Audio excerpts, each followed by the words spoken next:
Hindi mo dapat ikahiya ang magandang balita sapagkat ito ang kapangyarihan ng Diyos upang maligtas ang tao sa apoy ng impyerno.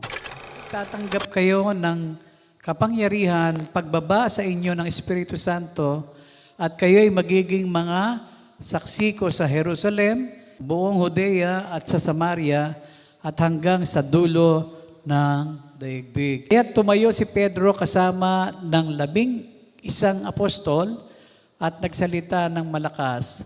Mga taga-Judea at kayong lahat na nakatira sa Jerusalem, pakinggan ninyong mabuti ang sasabihin ko. Hindi lasing ang mga taong ito gaya ng palagay ninyo. 9:00 pa lamang ng umaga ngayon. Okay? Ang nakikita ninyo'y katuparan ng ipinahayag ni Propeta Joel. Ito ang gagawin ko sa mga huling araw, sabi ng Diyos. Sa panahong iyon, ibubuhos ko rin ang aking espiritu sa aking mga alipin, maging lalaki at maging babae. Okay. So, ibinigay ang Banal na Espiritu Santo, okay, to empower them. Okay. So, binigyan sila ng lakas ng loob para magsalita patungkol kay Kristo.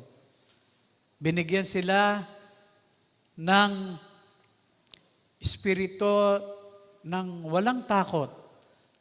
No? Tinanggal yung fear sa kanila para maipahayag po ang Kristo.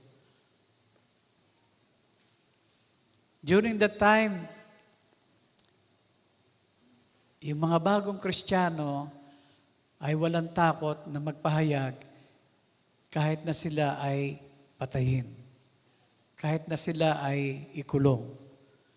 That's the power that the Holy Spirit gives to the Christians when they are being empowered.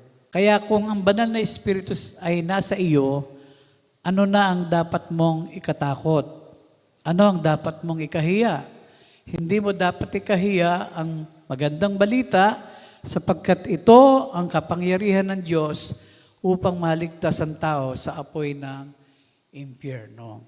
Sa Mateo 10:33, ang sino mang ikakahiya ako, sabi ng Panginoon sa mga apostol, ikakahiya ako sa harap ng mga tao, ay ikakahiya ko rin sa harap ng aking Ama.